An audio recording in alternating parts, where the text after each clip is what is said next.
warahmatullahi wabarakatuh. Hai guys, welcome to the podcast. Bersama aku Putri Nabila Marsha alias Aca. Dan aku Putri Juwita. Put, apa sih yang kita mau bahas hari ini nih? Nah, pembahasan kita pada hari ini yaitu sangat penting dan sangat bersangkut paut dengan kehidupan kita sehari-hari.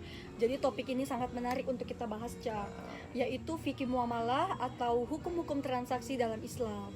Nah, mungkin ada beberapa juga nih teman kita yang pastinya belum tahu tentang fikih muamalah. Bisa nggak sih kamu jelasin sedikit aja? Nah guys, bagi kalian yang belum tahu apa sih itu fikih muamalah, jadi fikih muamalah adalah cabang ilmu fikih yang mengatur hubungan dan interaksi antar manusia dalam urusan ekonomi, bisnis, dan transaksi sosial. Ini mencakup segala sesuatu mulai dari jual beli, sewa menyewa, pinjaman, hingga investasi dan perbankan. Jadi pembahasan kita ini sangat penting untuk kita pelajari karena kita sehari-hari pasti melakukan transaksi kan. Lagi pula kita kan jurusan ekonomi nih, Ca, manajemen. Pasti harus tahu lah apa itu fikih muamalah. Iya, benar banget, karena fikih muamalah ini juga sesuai dengan agama kita ya, syariat Islam. Ya, nah, betul. Ilmu ini sangat penting untuk dipelajari agar setiap transaksi yang kita lakukan sesuai dengan prinsip-prinsip agama Islam. Next kita akan bahas apa lagi nih? Langsung saja nggak sih? Jadi kita pertama akan membahas mengenai prinsip-prinsip dasar dalam fikih muamalah. Jadi ada satu prinsip dasar utama dalam fikih muamalah, yaitu keadilan. Jadi setiap transaksi itu harus adil nggak sih bagi pihak yang terlibat? Iya, harus banget sih. Selain itu ada juga prinsip kejujuran dan transparansi. Aca, kamu punya nggak sih contoh yang konkret dengan pembahasan kita kali ini? Ada banget nih. Misalnya dalam jual beli, penjual harus jujur mengenai produknya atau kondisi barang yang dia jual, karena tidak boleh sama sekali kita menutupi kecacatannya atau kekurangan dalam barang tersebut. Contohnya misalnya ada penjual makanan ya, kan biasanya tuh kalau penjual kalau makanannya tidak laku tuh kan pasti dia tinggalkan lah untuk misalnya dia kasih bermalam. Iya. Nah, terus dia jual lagi besoknya, itu kan sudah tidak layak ya. Iya, kasus seperti itu atau basi kan, iya, sering banget tuh terjadi dalam kehidupan kita. Itu sebenarnya nggak boleh sih, melanggar peraturan atau melanggar syariat Islam. Nah, itu selanjutnya ada lagi nih, transparansi dalam harga juga penting banget dalam kehidupan kita, karena kalau misalnya kita nggak transparan dalam memberi harga, itu juga merugikan orang lain. Contohnya kalau misalnya ada penjual nih, dia tahu yang mau beli barangnya nih orang berada atau orang berduit lah. Nah, dia terus tiba-tiba menaikkan harga jualnya, otomatis nggak adil kan, nggak boleh kan juga di dalam syariat Islam. Itu tuh merugikan orang lain, membuat orang lain istilahnya itu pokoknya intinya merugikan lah. Nggak boleh itu sebenarnya di dalam prinsip fikih muamalah ini. Nah, berbicara soal jual beli nih, Ca, kan dalam jual beli ini ada diatur dalam Islam juga nggak sih kan? Salah satunya adalah larangan riba nih yang pernah aku dengar, riba gitu. Menurut kamu riba itu apa sih? Riba adalah tambahan yang harus dibayarkan di atas pokok utang dan dilarang keras dalam Islam. Nah, ini untuk mencegah eksploitasi dan memastikan keadilan dan transaksi keuangan. Nah, sebenarnya riba ini ada alternatif lainnya, Put. Seperti kita bisa menggunakan prinsip bagi hasil. Jadi seperti dalam mudrabah dan musyarakah. Riba tuh seperti bunga-bunga nggak sih? Iya, kayak begitu sih. Kalau di dalam kayak bank itu kan ada bunganya gitu, itu riba tuh. Oh iya, aku punya contoh menarik nih tentang jual beli. Apa tuh? Misalnya kan ada seorang penjual, sebut saja dia Nesa. Dia ini menjual buah apel. Dia tahu ada beberapa buah apelnya nih yang busuk, tapi dia tetap masukkan dalam keranjangnya nih, Ca, tanpa memberitahu pembelinya bahwa ada buah busuk dalam keranjangnya. Menurut kami itu seperti apa? Ini tuh jelas-jelas melanggar banget ya, karena dia menjual seharusnya yang tidak bisa sudah dijualkan.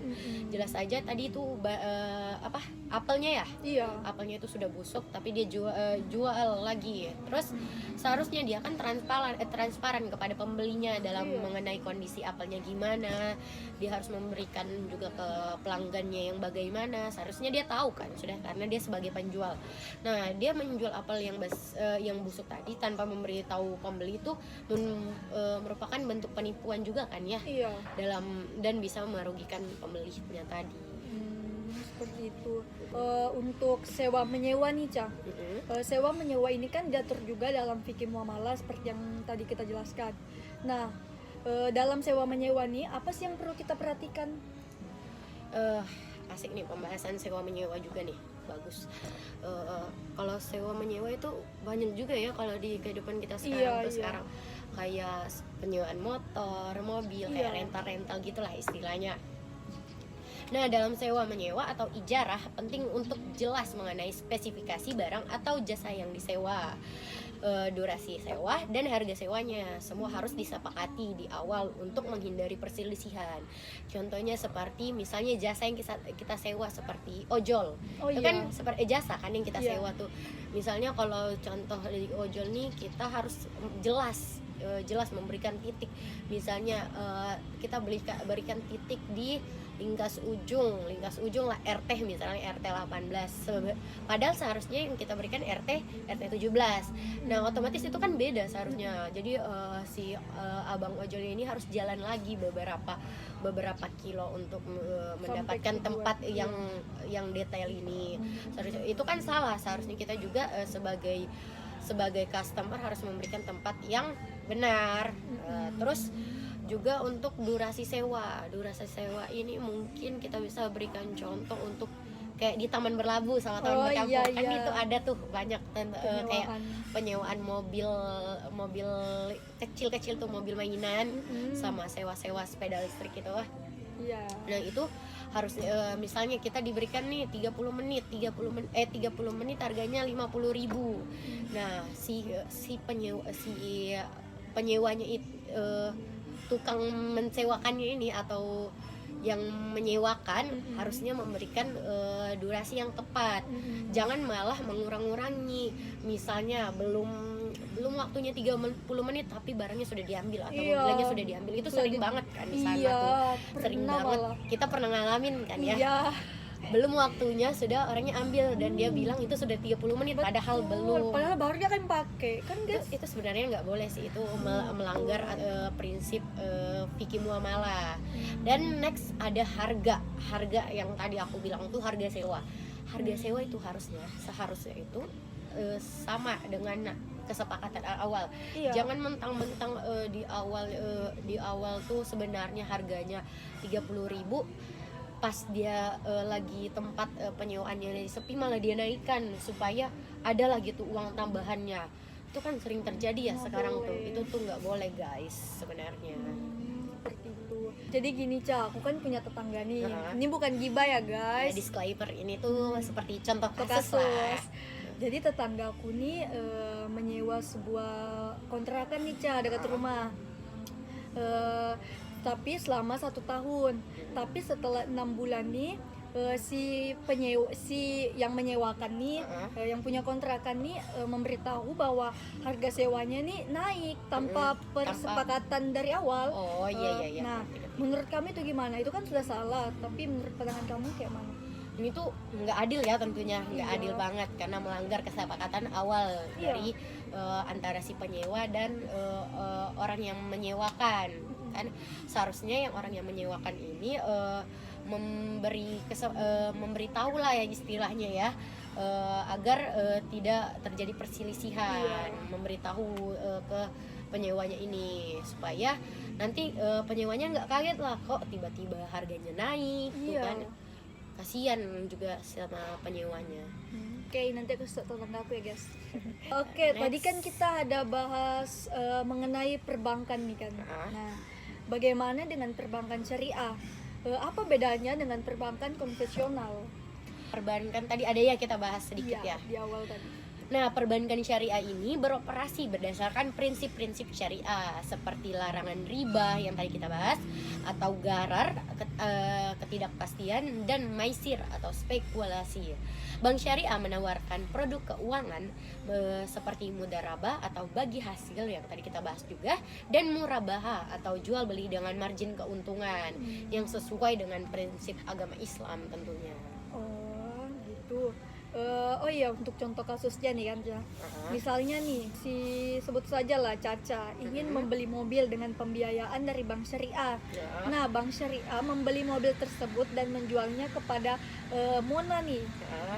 dengan margin atau keuntungan yang sudah disepakati dari awal. Bagaimana pendapatmu mengenai kasus yang tadi aku sebutkan?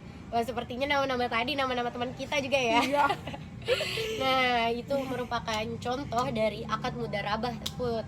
Nah, selama semuanya prosesnya jelas dan transparan, serta margin keuntungannya juga jelas disepakati di awal tadi, maka ini sesuai dengan prinsip fikih muamalah juga.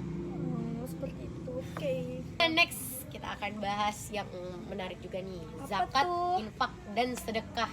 Wah, sangat menarik mengenai zakat, guys. Kalau tentang zakat, infak, sedekah itu kan juga penting kan dalam Iya. Islam. Nah, di sini selain transaksi bisnis, fikih muamalah juga mengatur tentang zakat, infak, sedekah. Ini adalah bentuk tanggung jawab sosial kita sebagai muslim tentunya. Betul. Dan Put, gimana nih pentingnya zakat dalam Islam? Kalau menurut aku nih zakat nih penting, guys. Jadi zakat itu menurut aku itu kewajiban bagi setiap muslim yang mampu untuk membantu teman-teman kita atau saudara kita yang kurang mampu. Ini tidak hanya membersihkan harta kita, tetapi juga membantu mengurangi kesenjangan sosial di antara kita dan memajukan kesejahteraan masyarakat. Mungkin itu tadi beberapa pembahasan kita tentang mungkin fikih muamalah. Nah, selanjutnya kita masuk di sesi Q&A. Nah, pertanyaan pertama nih, gimana sih Put caranya memastikan bahwa transaksi kita sehari-hari ini sesuai dengan prinsip fikih muamalah? Wah, pertanyaan pertama sudah sangat bagus ya. Jadi menurut aku pertama itu adalah niat yang tulus. Jadi untuk bertransaksi sesuai syariat tuh kita perlu niat yang tulus. Selalu pastikan kejujuran, keadilan, dan transparansi dalam setiap transaksi kita. Selain itu, jika umpamanya kita ragu nih untuk melakukan transaksi, apakah transaksi kita sudah memenuhi dalam Islam nih atau tidak, kalian bisa nih nanyakan ke ahli fikih ataupun ulama terpercaya. Selanjutnya pertanyaan yang kedua, gimana sih cara mengaplikasikan prinsip hasil dan usaha bagi hasil dan usaha kecil bagi teman-teman kita nih yang punya usaha mungkin? Kalau menurut aku ini pertanyaan yang bagus karena kita sekarang kan lagi rame-ramenya nih entrepreneur kecil-kecilan, kayak startup gitu kan gitu. ya. Jadi prinsip bagi hasil itu bisa kita terapkan dalam bentuk kemitraan atau kerjasama dengan investor. Misalnya begini, dalam akad mudharabah, satu pihak menyediakan modal dan pihak lainnya mengelola usaha. Keuntungan dibagi sesuai dengan kesepakatan awal. Penting untuk membuat perjanjian tertulis dengan jelas dan terperinci mengenai pembagian keuntungan dan tanggung jawab masing-masing pihak. Jadi itu harus dibicarakan di awal memang, guys, apa saja yang diperlukan dalam berbisnis itu. Jadi untuk ke belakangnya nanti tidak ada masalah ataupun perselisihan dari kedua belah pihak. Seperti itu. Gitu. Iya. Selanjutnya ada lagi nih Put, belum selesai. Wah, banyak banget, guys. Bagaimana sih kita bisa menghindari garar yang tadi kita bahas, ada kan garar dalam transaksi sehari-hari? Oke, jadi untuk menghindari garar, menurut aku pastikan setiap transaksi itu memiliki informasi yang jelas dan lengkap. Jadi kita harus mencari informasi itu yang harus Detail. lengkap, iya, detail. Pokoknya harus jelas informasinya tuh dari mana, jangan abal-abal. Terus tuh hindari transaksi yang penuh dengan ketidakpastian nih, guys. Jadi yang tidak pasti nih harus dihindari memang ya. Aduh, sepertinya baper ya. Ya, ada lagi nih Put. Ya. Ada lagi. Gimana sih sebaiknya kita menanggapi tawaran pinjaman bunga rendah dari bank konvensional? Penting nih, guys, karena banyak banget kan yang mengajukan pinjaman gitu kan. Jadi tuh pinjaman berbunga meskipun bunganya rendah tetap termasuk dalam riba nggak sih?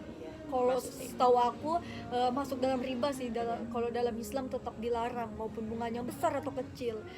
Sebaiknya kita menghindari pinjaman berbunga dan mencari alternatif pembiayaannya dengan sesuai prinsip syariah. Seperti pembiayaan dari bank syariah yang tadi kamu sebutkan tuh, yang menggunakan akad-akad yang halal. Jadi seperti itu. Ada lagi pertanyaan yang terakhir. Dan terakhir ya, guys.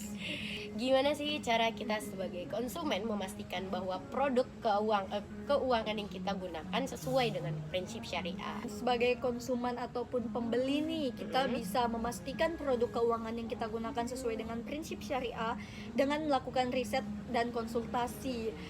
Pastikan produk tersebut telah mendapatkan sertifikat atau fatwa dari lembaga otoritas syariah yang terpercaya. Jangan ragu untuk bertanya guys pada siapapun, mau pihak bank atau lembaga syariah keuangan lainnya mengenai dari produk yang ditawarkan. Jadi buat kalian yang tidak tahu, kalian tuh wajib bertanya seperti itu. Oke, itu tadi beberapa pertanyaan yang sudah kita bantu jawabkan ya guys. Semoga semuanya berguna untuk kehidupan kita sehari-hari, dan kita juga jangan lupa menerapkannya dalam kehidupan kita sehari-hari. Iya. Jadi jangan cuma didengarkan guys, kita juga harus menerapkannya. Wah. Terima kasih sudah mendengarkan apa yang kami sampaikan.